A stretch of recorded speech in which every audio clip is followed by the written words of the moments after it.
Alrighty then, hello once again, welcome back to another one of my podcasts where I invite a guest to talk about some of the games that influence them, some of their personal favourites, and today I've got a very special guest. This is the guy who kind of inspired me to start reviewing games and then eventually films and all that, so please welcome Red Guy. Hello, well, thank you for having me. That's quite alright. Yeah, so we've got some interesting games to talk about. Some of them you've talked about on your channel back when you used to do them, but there is one that you haven't, so I thought we would start with that, Devil May Cry 3. Yeah, so Devil May Cry 3 is the game I'm playing a lot right now. It's sort of the perfect epidemic game. Well, I mean, there are sort of probably two great types of epidemic games. Either sort of like the time sink that you can just sort of like chill out and play, but the other is Devil May Cry 3, which is just this really hard game that you can get really good at, and it just feels very good to sort of like constantly try to get better and beat the game on higher difficulties and really feel a sense of mastery, which, you know, is nice in a sort of pandemic sort of setting. It's nice to sort of be able to put one's spare energies into getting really good at something. So I've been enjoying that. Yeah. Why 3 specifically? Have you played any of the other ones? Yeah, so I've played Devil May Cry 1, and then Devil May Cry 2 is sort of very widely considered to be absolutely terrible. And it's not even like hyperbole. It's not like it's an average game that the fans just don't like because it's average. It's just actively bad. Yeah, it's like actively. It came out basically unfinished, and it baffles everybody how bad it is. But I got into the series, or at least got interested in the series, basically through other reviewers constantly talking about how Devil May Cry 3 and 4 in particular, and now 5, are so excellent, like the gaming Brit. And so I finally, I had the time. I had played Devil May Cry 1 back in high school, so a long time ago. But, I had the spare time, so I finally dove into Devil May Cry 3. Yeah, cool. All right, and it's interesting that you talked about kind of reviewers encouraging you to pick it up, because the next game I actually bought because of how highly you regarded it. I've not played too much of it, but The Hobbit. Ah, yes. I wonder how much you'll enjoy that. For me, that's a very nostalgic game for me. It was back before I was even doing reviews. I did Let's Plays, which I don't know. Are Let's Plays even a thing anymore? I feel like they are. I feel like most people just stream on Twitch and then they edit it together, which is probably way better than the way it used to be. But yeah. So I would do Let's Plays for a couple of years, and it was even I would like film the screen instead of like capturing it with a capture card or whatever. Yeah. The very first one I did was The Hobbit, so it's a game I'm very nostalgic for. No, I just love it. I came across it in like 2005 in like a bargain basement, and just looked kind of cool. And that was back when I was mostly playing like licensed games and stuff because I was 8 years old and had no taste. But it's a really nice sort of adventure game / platformer. It's been compared to Zelda a lot, but it's more linear than that. And it's got stealth and a lot more platforming. The combat's not very good, but the exploration's awesome, and it's a really. I don't know if you've seen the Hobbit films, but I don't know what you think. What do you think of the Hobbit films? Okay, so I watched them before I watched Lord of the Rings. Like, I saw each of them in cinemas.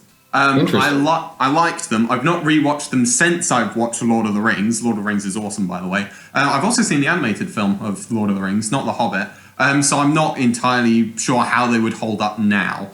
Gotcha.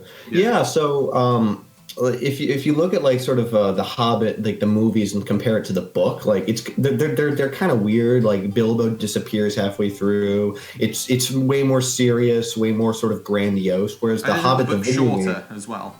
Yes, that too. Yeah. Whereas the book is, or the video game is much more sort of a humble yet sort of faithful adaptation of like the style of the book and sort of the spirit of the book, and I just love it. I wouldn't be surprised, as much as I really do. I'll sing its praises, but I'll readily concede its nostalgia. But the reason it's difficult to articulate why I like it beyond nostalgia. But what I will say is it has a very nice mix of sort of like difficult platforming where you're simultaneously, exploring and finding secrets within a level and progressing at a very nice pace, and then sort of wide open levels like the Shire, which I assume you've played, but then later in the game, there are other they're not exactly open world, but they're very non-linear. You're very much exploring, and it's a very rewarding mix between the two that I just love. All right, cool. All right, so another game that I'm sure you like for nostalgia, is the original Star Wars Battlefront 2.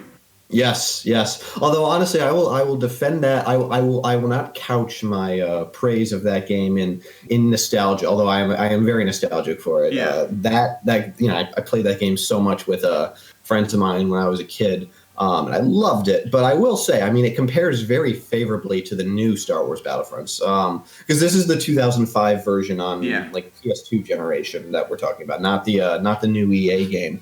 No, it's just wonderful. The maps are just so well and intricately designed. The shooting and the movement, you have so much more mobility. You get to play as Jedi, and there's one map where it's just all Jedi fighting each other on Mos Eisley. The only real liability that game has is the space battles, which I came to this conclusion actually very recently. I was playing it with a buddy of mine at work, and we just both came to the conclusion at the same time that they're very tedious. They're terrible because there's like the dogfighting isn't very fun. Like it's no Rogue Squadron, and all you can do otherwise is just bombard a ship, and that gets monotonous after a while. But beyond that, it's a joy to play. Even the campaign is good, but obviously the most fun you can have is just like playing some instant action, like putting on a random match or something like that, and just mowing through troops. I love it for that very much. Have you played much of the new ones? I've played it once, very briefly. I wasn't impressed. I'll admit I'm largely prejudiced against it based on what I've heard. But to me, sort of just comparing them and then my one experience, and it was with the first one, not the second one. Yeah. It just felt more stilted. It felt more, I don't want to say automated. It was more stiff, I guess, which I assume is much more faithful to like Battlefield or something like that, which obviously DICE is known for. So, to each their own. I've obviously heard way more praise of Battlefield than the new Battlefront games. Yeah. So, and that's obviously putting aside even the microtransactions and stuff, which I don't like. But to me, the game seemed unappealing to play even before that. Okay. I will say I have played both of the new ones. I've not played any of the old ones. I really enjoyed the original Battlefront. Like, I can admit it's kind of a bit lacking in content, but some of the modes like Walker, Assault, and Cargo were great. I think Battlefront 2 tried to combat the criticisms a little too much, and it lost a bit of that simple kind of appeal of just being a part of like a grand Star Wars battle. But again, I've not played the original, so obviously I don't know. Gotcha. Yeah, it's always I remember back when I was reviewing games, I would sometimes jump into reviewing a series at like the newest installments or something like Hitman Absolution. Yeah. And it was the only Hitman game I had ever played, and I was lavishing praise on it and like baffled as to how Hitman fans could possibly not like it. Whereas I mean I was 15 and I lacked the maturity to recognize that I should probably play the original games before making such grandiose statements about its place in the series. What I'm getting at is like we all have that tendency, and like, if people like the new Battlefront games, I'm happy for them. But you gotta play the old ones. Highly recommend it. Yeah, obviously it's all a matter of opinion. All right, so next series, I'm nearly done with it. 2 to 3 games left, depending on how you classify Ground Zero. So Metal Gear Solid. Ah, yes. Well, you and I have we're probably about the same length through, because I played Ground Zeroes, but I have not played the campaign, and I don't really intend to. We can get into that, but to me, I mean, I like the first one a lot. Metal Gear Solid 1 is really well paced. It's very creative, obviously, in terms of how cinematic it was and well produced it was. It's ahead of its time.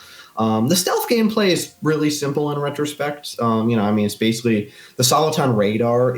It's basically all you need to look at for the most part, which, can be a little tedious. And like the environments are really open. So with the exception of some stuff at the beginning, it's very easy. And then the boss fights, the action isn't all that good, with a couple of exceptions.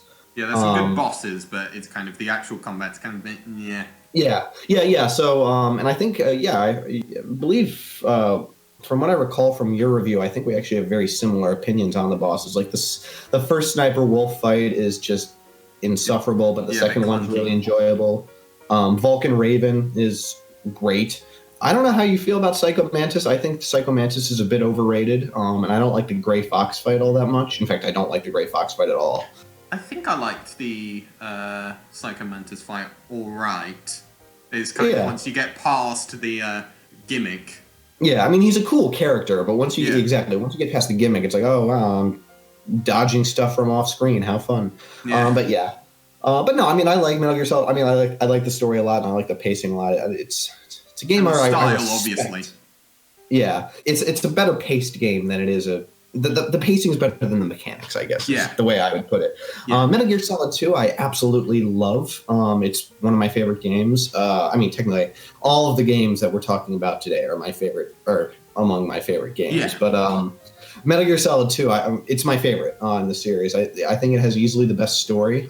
Some people like Metal Gear Solid 3 story better. I think I love the sort of the mind effery that Metal Gear Solid 2 engages in, especially towards the end. I like the way the game plays a lot better. The first person mode really helps out a lot, and it's less dependent on action. And when it does have action, it just feels better. Like the Metal Gear Ray fight plays way better than the Metal Gear Rex fight, in my view. You're able to move faster, and you have to be out of the way when like a giant missile lands. You have to like dodge missiles and dodge lasers and like be shooting people all the time. And you get like a benefit if you like wait a certain amount of time before shooting the missiles. So there's like a risk reward system. It's just great. And then the Fat Man fight is a ton of fun as well. Oh yeah, Can I just talk about my thoughts on 2 quickly? Yeah, go for it. Yeah. Please feel free to interrupt me. I'm monologuing here. No, it's quite all right. Yeah, I love 2 as well. I think of the ones I've played, it is my favorite. It does actually have my favorite story in the series because, I mean, it's definitely that thing about the ending. It was just complete, compared to what I'd kind of experienced with stories, it was completely kind of unprecedented and just kind of mind-blowing. And I like Raiden as a character as well, and I liked that whole kind of big shell thing where you're kind of going in between the rooms and everything. Yeah, because I mentioned in the first game, the backtracking really I didn't agree with, but it worked a lot better in 2.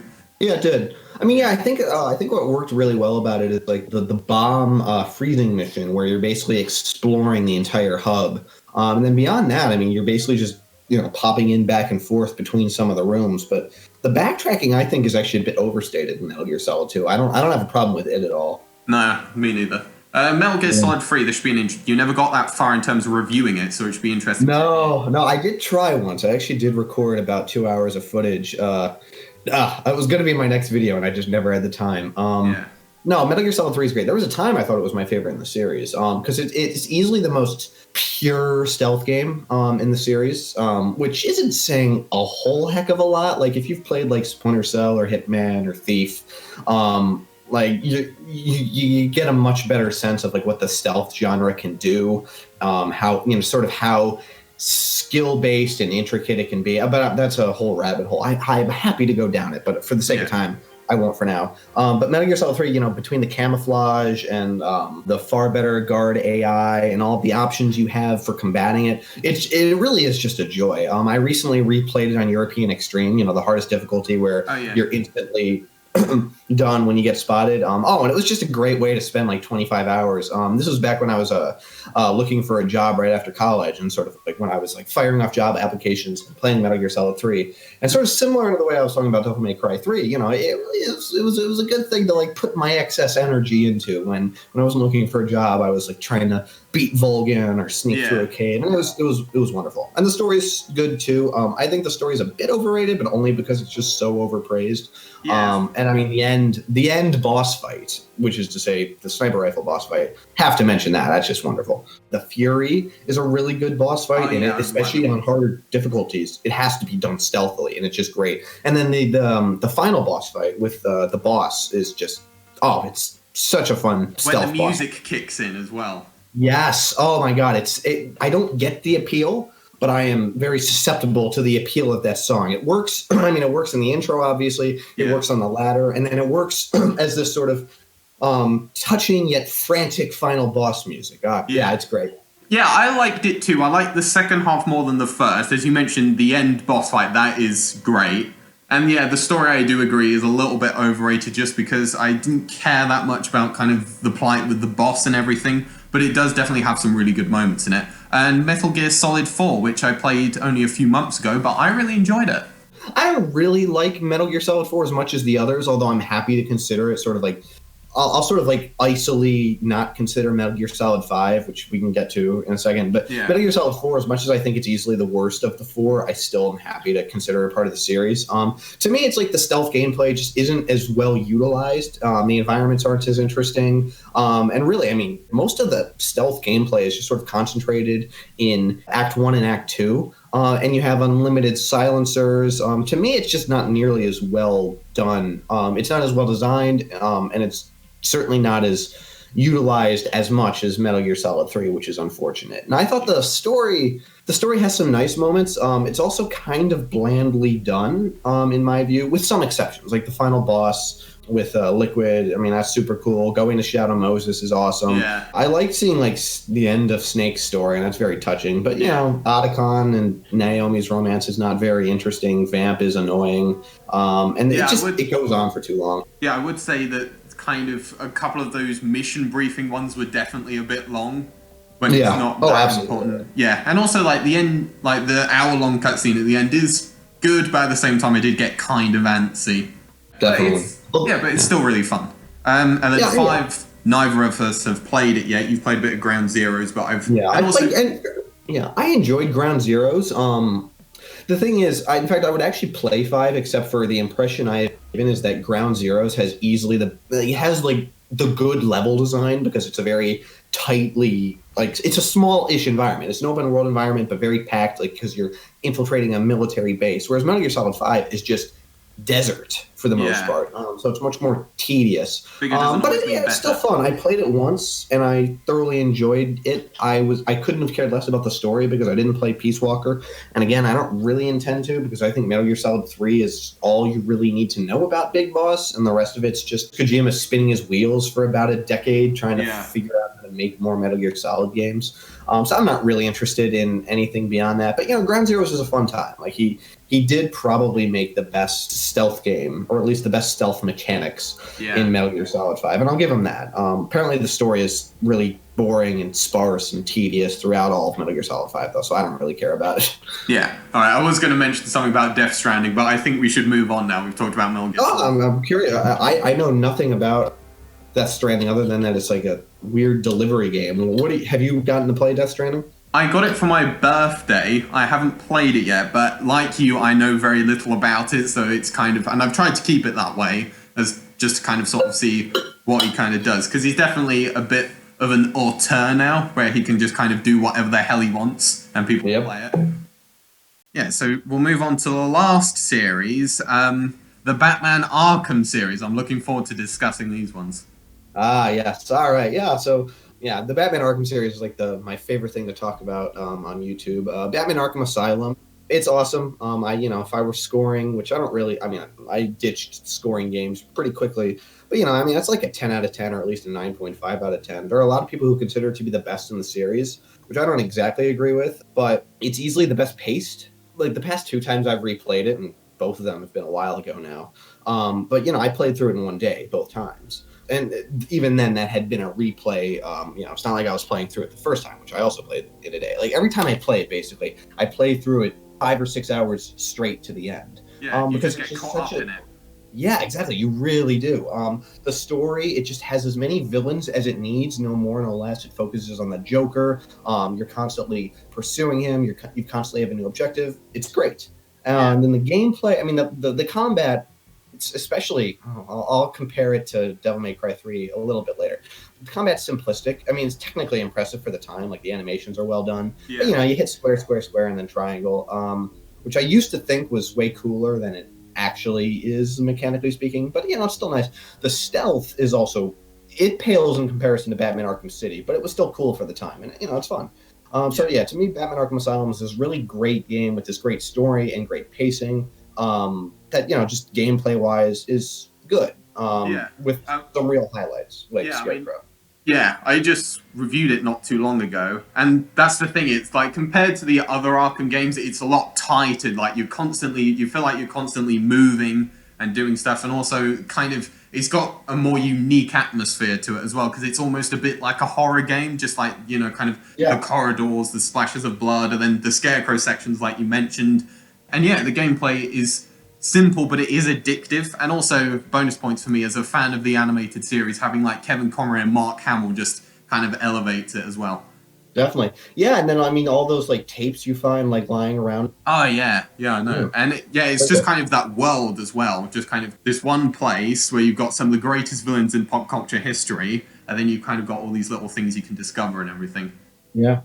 A couple more things about Arkham Asylum. The Killer Croc boss fight I found really disappointing. Obviously, final boss fight I think gets way too much flack. Like everybody talks about how it's such a disappointing end to the game, but like it's very well built up to, and you get to see Joker go full monster, and then like it's a simplistic fight, but honestly, it's not that much more simplistic than most of the other boss fights in the game. It's fine.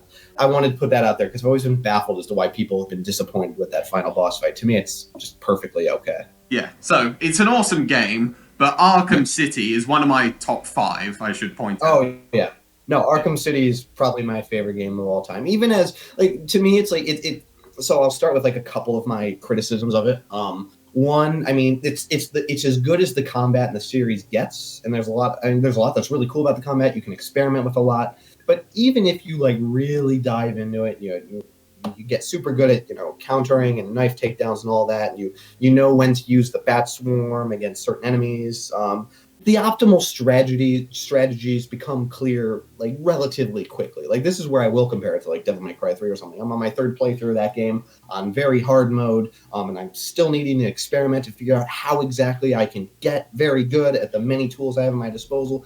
There's nothing like that in Arkham City, and I actually do kind of regret in my videos at the time, like praising the amazing depth of the combat. It's fun. I mean, it's a lot of fun. It's my favorite game, but I always did overstate that a bit.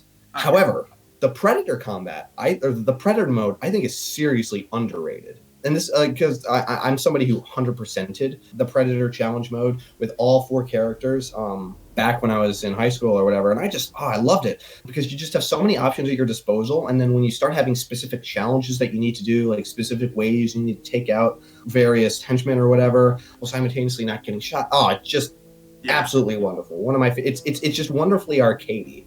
I love it for that. Yeah, and then the one other criticism I think the game kind of deserves is I think it's like the premise is more ambitious than its actual scope when it comes to the story. I mean, you're in this got time for as well. Exactly. Yes. I mean, it's about the same length as Arkham Asylum, just the main campaign, the main story. Yeah. And it has like the same amount of villains, yet it tries to be way more grandiose. So you don't get this like laser-like focus on pursuing the Joker.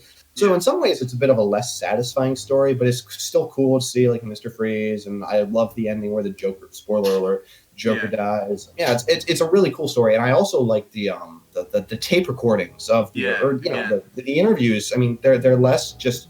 Instead of like generically introducing the villains like in Arkham Asylum, they actually like give a lot of backstory to both Hugo Strange, who's the ones that's interviewing them, and then the individual characters as it pertains to the events of the game. And it really fleshes things out, and it's really neat. So I'm trying to think. There's a lot more I could probably say about Arkham City, but what do you think about it? As I say, it's one of my top 5 games of all time. I mean, something you don't tend to touch on a bit, but something that's quite important for me is the atmosphere as well, where every inch feels alive, and you've got those kind of tape recordings and like the Riddler challenges where you get those little stories and it feels like this big thing. Like you say, kind of like the story doesn't quite reach the scope, and I do get that, but I think everything else surrounding it kind of does give that atmosphere. I completely agree. Yeah. It's so much fun, just like the different gameplay types, and also like you got the side missions as well.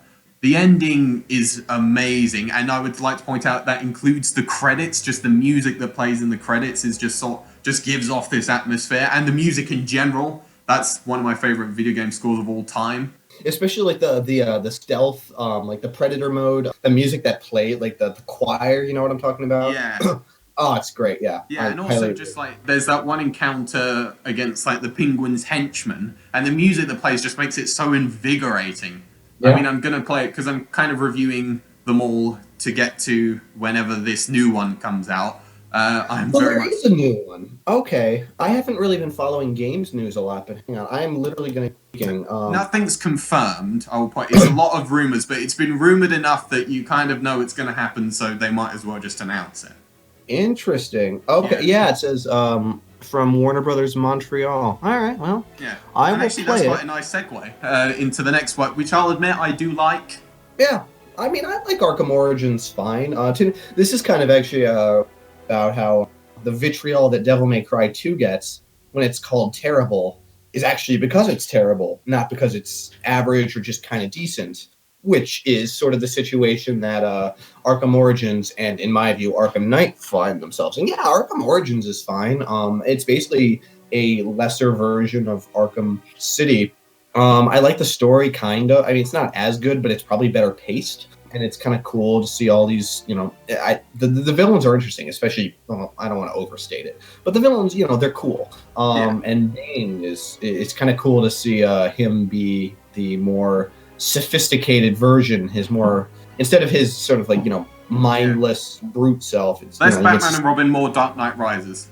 Yes, yeah, there we go. That's the right way to put it. Yeah, so that was cool. And I really like the final boss fight with Bane. I'd say the bosses are some of the best. And I do like the Deathstroke one as well. Yeah, absolutely. Which is funny because mechanically it's very simple, but like it just feels so good to like get all the counters right. Just kind of that visceral sense to it.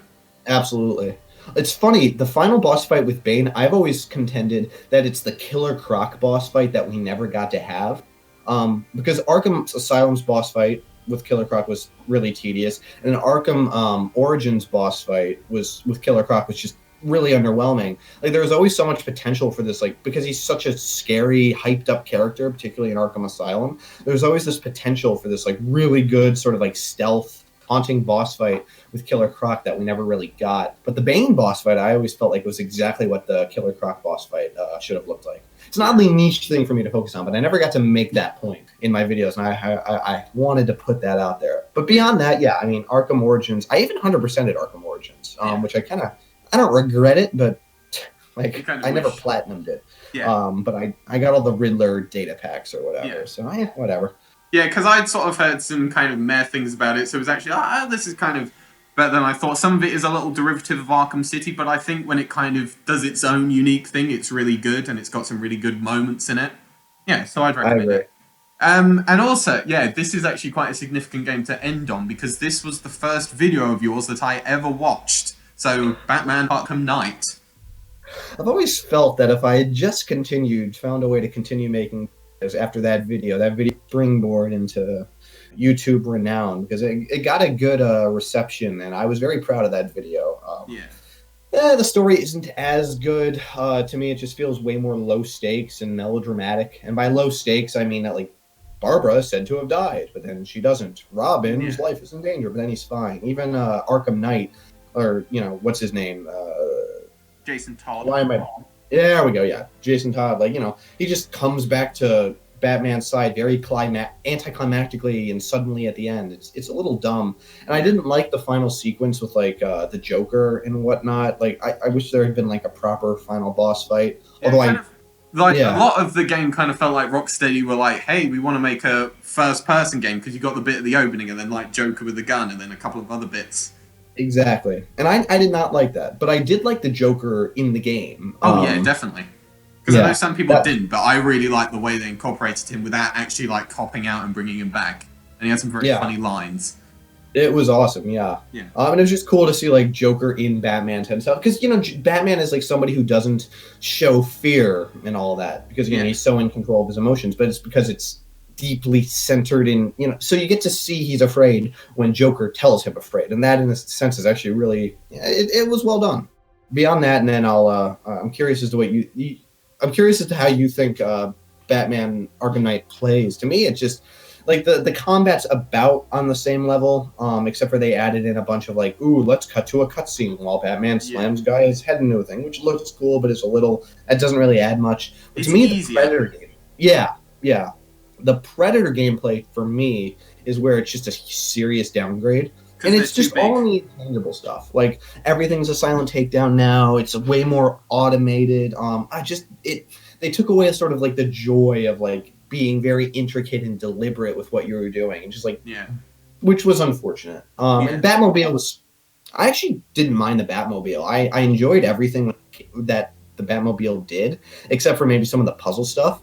But to me, it was unnecessary, and I wish they had just focused on making a tighter version of Batman Arkham City with a, sort of tighter, more expansive story, and I guess more fleshed out boss fights or something like that. And instead, it really feels like they kind of phoned in the mechanics of Arkham Knight, which is a real shame.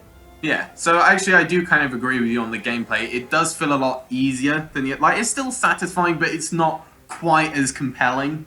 And the Batmobile stuff, I do like driving around. And again, it kind of goes back to what I was saying, where it's like, it feels like Rocksteady want to make a first-person shooter when you've got the shooting out of the Batmobile and all that.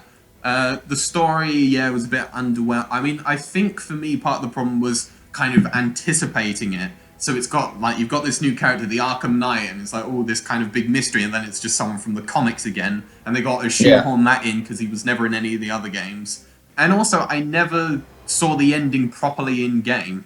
I never got the true ending because I couldn't be able to do all the Riddler stuff. I just looked it up. Exactly, and I was underwhelmed by it. But yeah, there was no way I was going to do all those Riddler, which is a shame actually. And it shows how far the series fell in my eyes because I was gung ho about 100%ing the other two games, but yeah, excuse me, I just had no interest in 100%ing Arkham Knight. No, I mean it'll be interesting to see how it kind of plays now that I know how the story goes through, but it's definitely not my favorite. Yeah, that's right. I wonder if there are people for whom Arkham Knight is their favorite because I noticed it just hasn't left as much of an impact on people. Didn't get a Game of the Year edition or anything like that, which is it's unfortunate. Well, because it got that crapload of DLC as well. Yeah. Did you ever play any of that?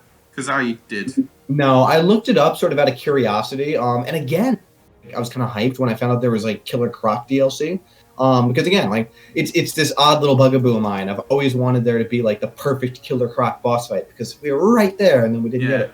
But no, they just did the same thing as they did with all the other boss fights where it's have a bunch of mooks and then the boss, and the only way you can attack the boss is by doing a team attack. And I was, at that point, I was brokenhearted. Yeah. Truly, Rocksteady had fallen far enough to just be phoning in their content, and it was a shame. Can I make one more point quickly? Of course. So the other thing is kind of in Arkham City with the side missions, you get a lot of setups and it's very exciting, like with Azrael and Hush, and then it doesn't really go anywhere that interesting. Yeah. No, yeah, you're absolutely right. Which, in fairness, I wonder, maybe it would have been better if they had incorporated that into the proper story. So, in other words, what could have been subtle optional foreshadowing of the events of the next main game instead was superfluous content foreshadowing more superfluous content. No, I agree with you there. I hadn't even thought about that. Yeah. You're absolutely right. It was also that Paul Dini, who wrote some of the episodes of the animated series as well, he wrote the stories for Asylum and City, and then he didn't come back for Night, so it's possible he might have gone somewhere with them. That's fair. Yeah, it wouldn't surprise me. All right, well, that's everything we've done. It's been an absolute pleasure. I hope you've had fun. Very much, yeah. This was a lot of fun. All right. Thank you very much for listening or watching, depending on where I put this. And, bye. Take care.